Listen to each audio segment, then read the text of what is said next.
네, 반갑습니다. 저는 종로학력개발원 장문서 원장입니다. 이번 시간에 여러분들과 함께 볼 내용은 연세대학교의 수시 모집에 대한 내용이고요. 이제 앞으로 여러분들이 수시 모집에 원서 접수를 앞두고 있기 때문에 대학별로 과연 어떻게 학생들을 선발하고 거기에 어떻게 지원을 하는 게 좋을까? 그리고 각 대학의 모집 요강에 발표되어 있는 여러 가지 숫자들로 되어 있는 요소들을 한번 분석해보는, 저희 종로학원은 여러분들도 아시겠지만 자료집을 만들 때도 항상 이렇게 이제 숫자와 통계로 입시를 접근하기 때문에 이번 시간에는 여러분들께 어떤 말보다는 숫자와 통계로 되어 있는 다양한 자료들을 가지고 연세대학교 2020 수시 모집에 대한 얘기를 해볼까 합니다.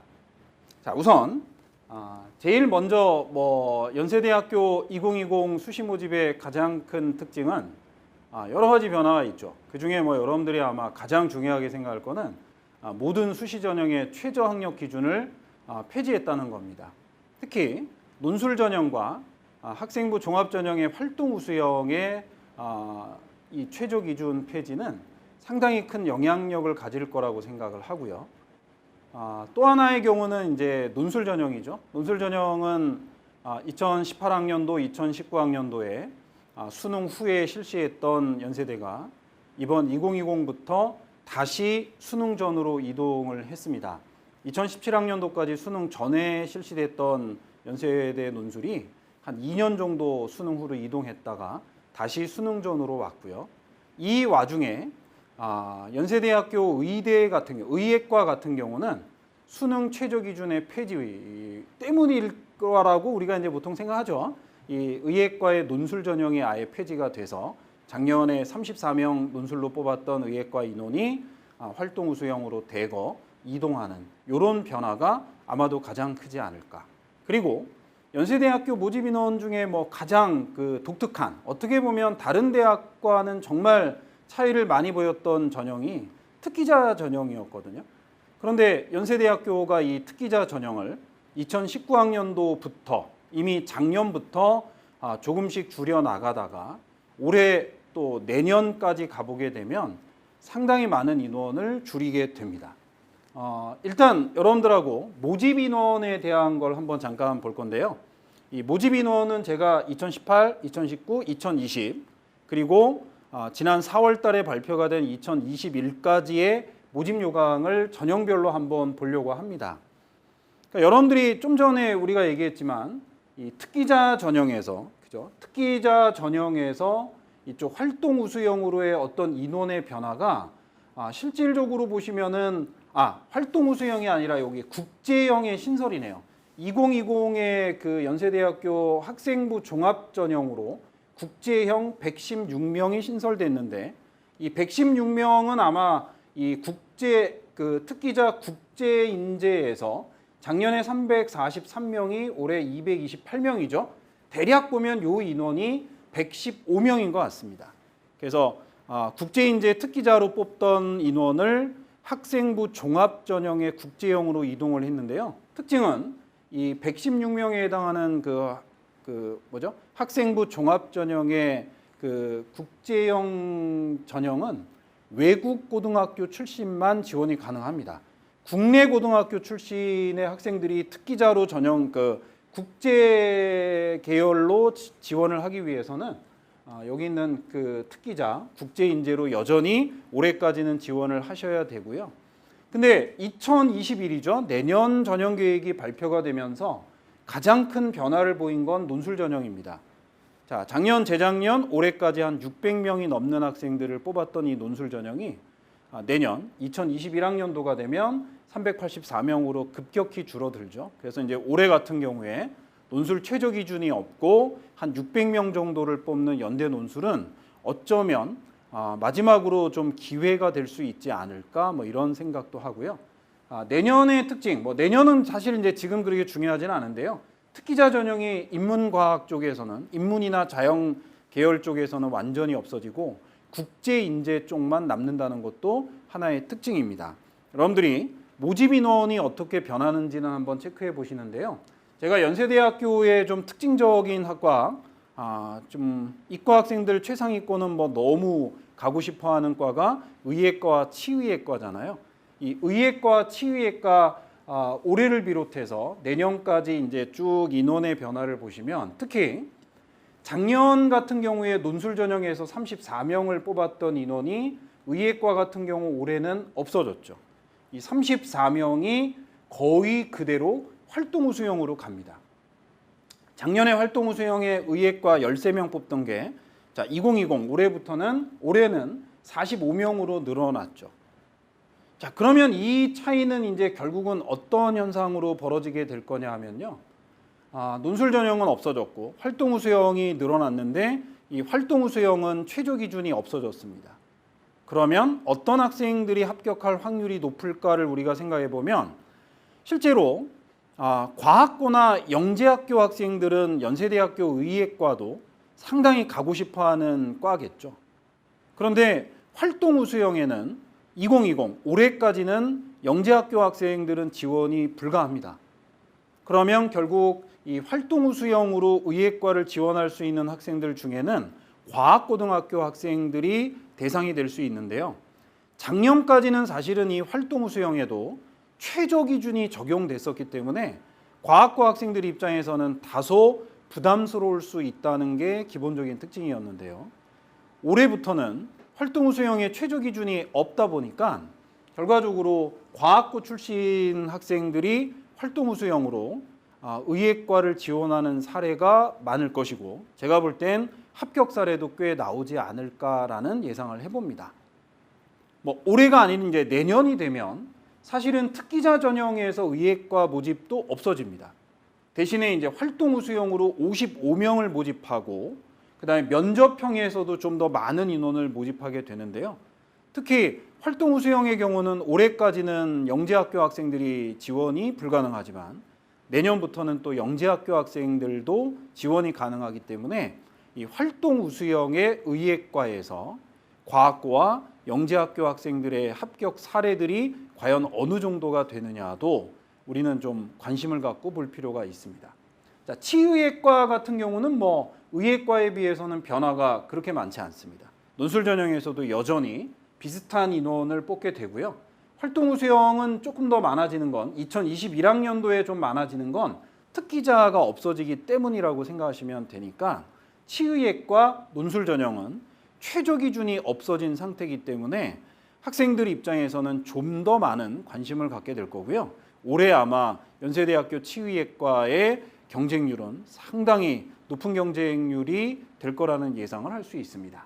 뭐 그런 정도 여러분들이 살펴보면 되겠네요.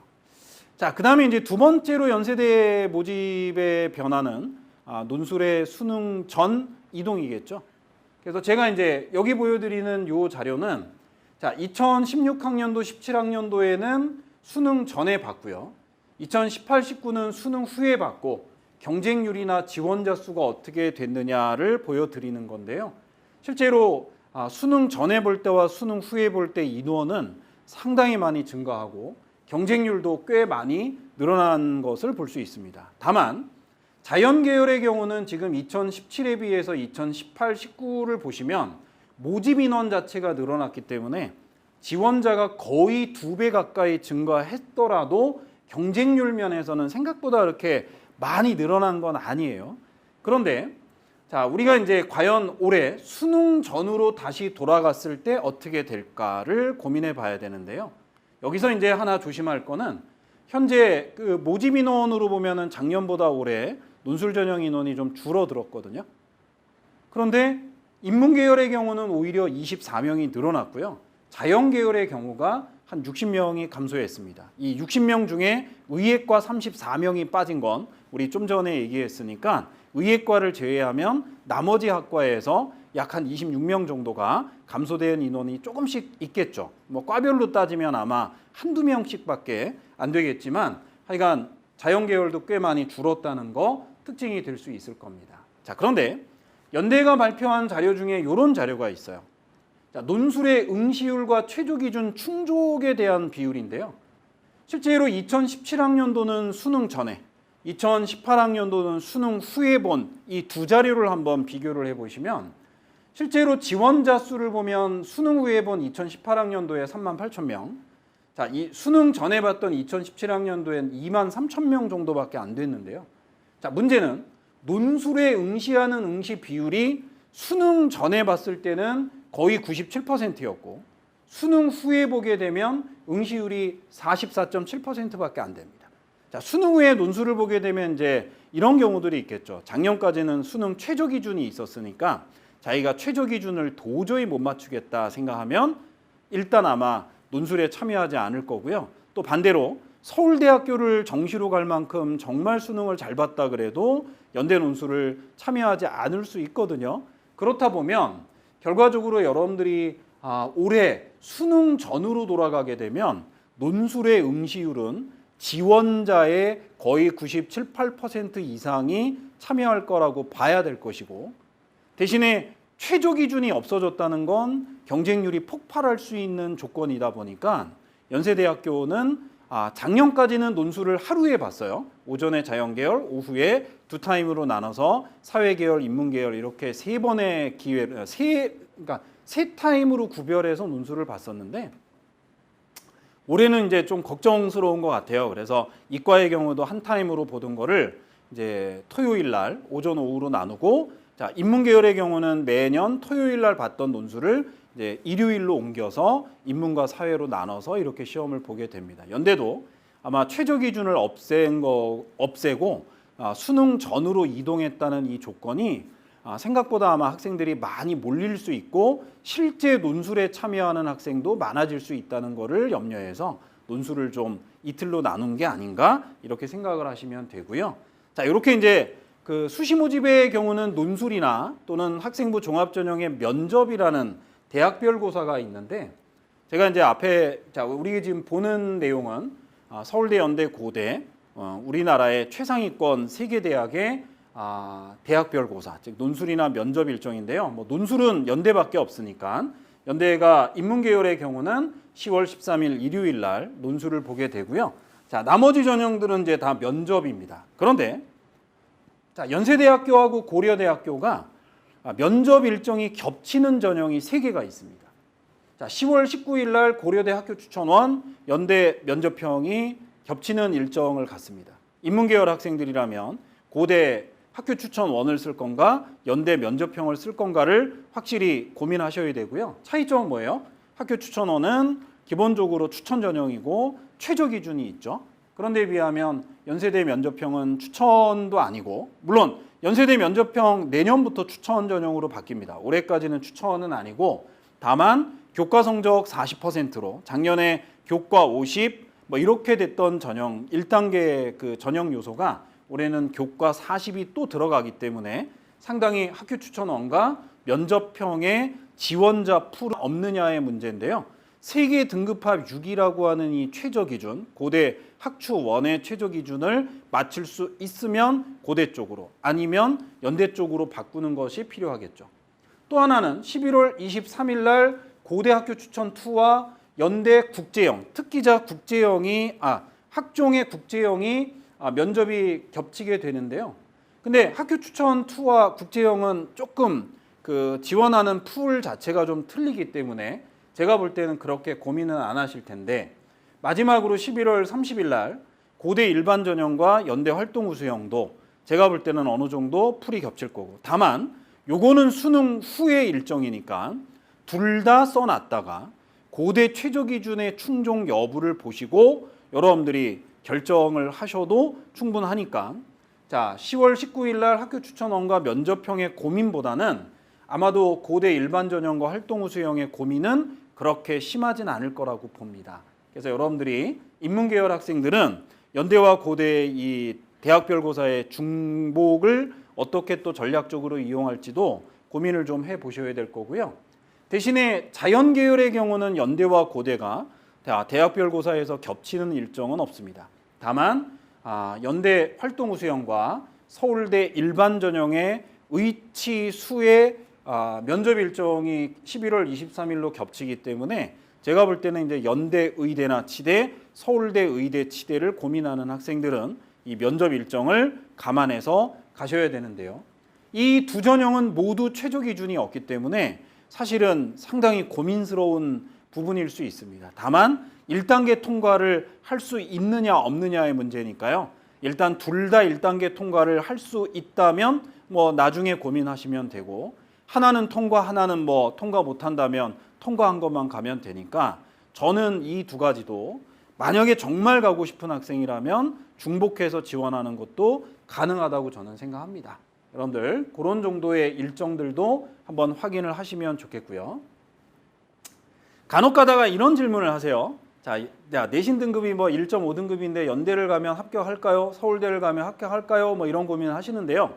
제가 지금 보여드리는 자료는 지난 4월 달에 연대 설명회에서 나왔던 자료입니다.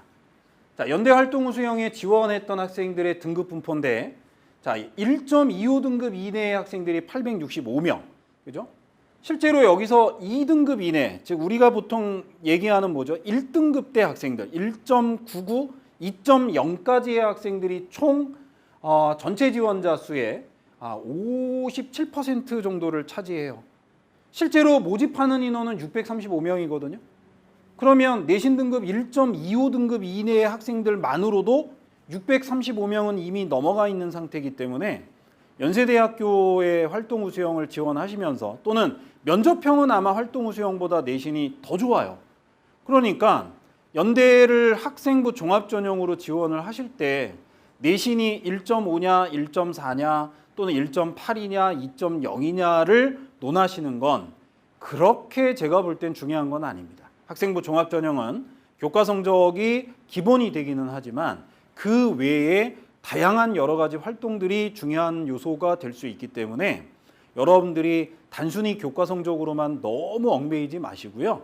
본인의 서류 준비 조건을 잘 확인하시는 게 중요합니다. 그래서 연세대는 모집 단위별로 어떤 합격선이나 이런 예상들을 발표하지 않기 때문에 제가 따로 그 합격선에 대한 자료를 보여드리지 못하는 대신을 이 자료로 가늠하고자 합니다. 그 다음에 이제 오늘 마지막 얘기로 아마 경쟁률에 대한 얘기를 조금만 말씀드리고 마무리하려고 합니다. 이제 9월 6일부터 여러분들이 수시 모집 원서 접수를 시작하시면 각 대학들은 경쟁률을 발표합니다. 자, 연세대 같은 경우는 작년까지 원서 접수 기간이 3일이었어요. 그래서 보통 마감일, 마감 전날, 마감 전전날 이렇게 구분해서 제가 보통 이제 그 경쟁률을 좀 체크하게 되는데요. 올해 같은 경우는 원서 접수 날짜가 하루 늘었습니다. 그래서 9월 6일부터 6, 7, 8, 9 4일간 원서 접수를 하기 때문에 작년의 원서 접수의 지원자 수를 그대로 비교하기는 조금 어렵습니다. 실제로 여러분들이 여기서 보시면요. 연세대학교 그 인문계열 면접형인 경우 작년에 151명을 모집했는데요. 전전날 17시죠.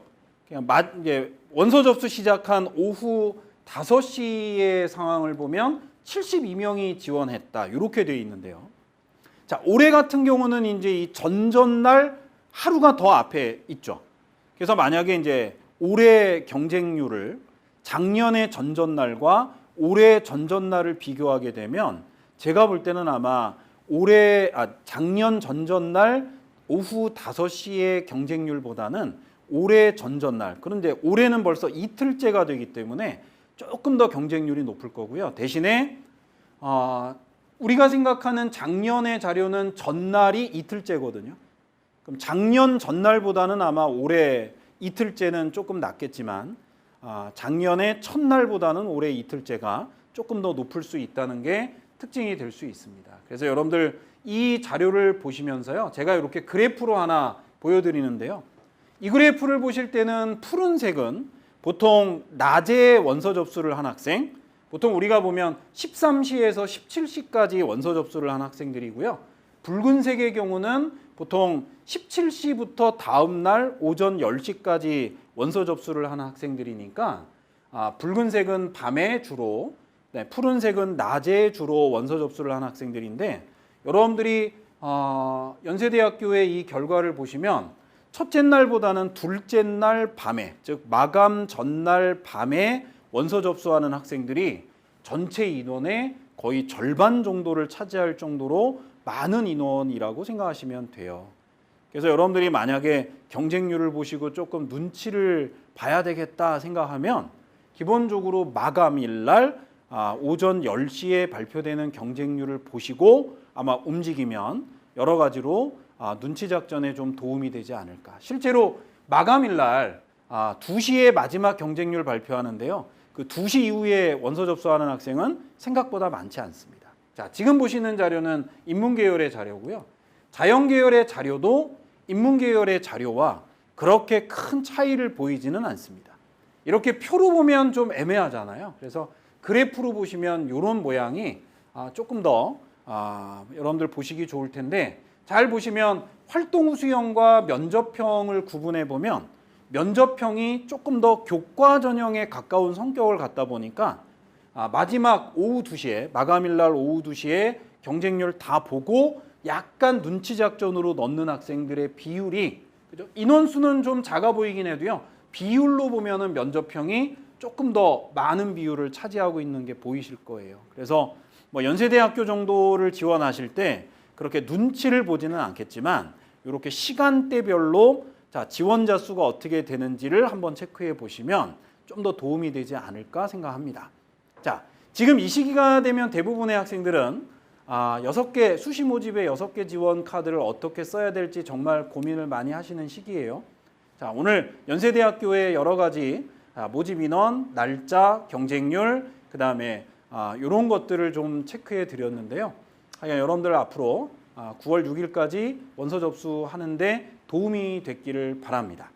자, 오늘 2020 연세대학교 숫자와 통계로 본 다양한 전략을 여러분들과 살펴봤는데 많은 도움이 되셨길 바랍니다. 자, 오늘 여기까지 하죠. 고맙습니다.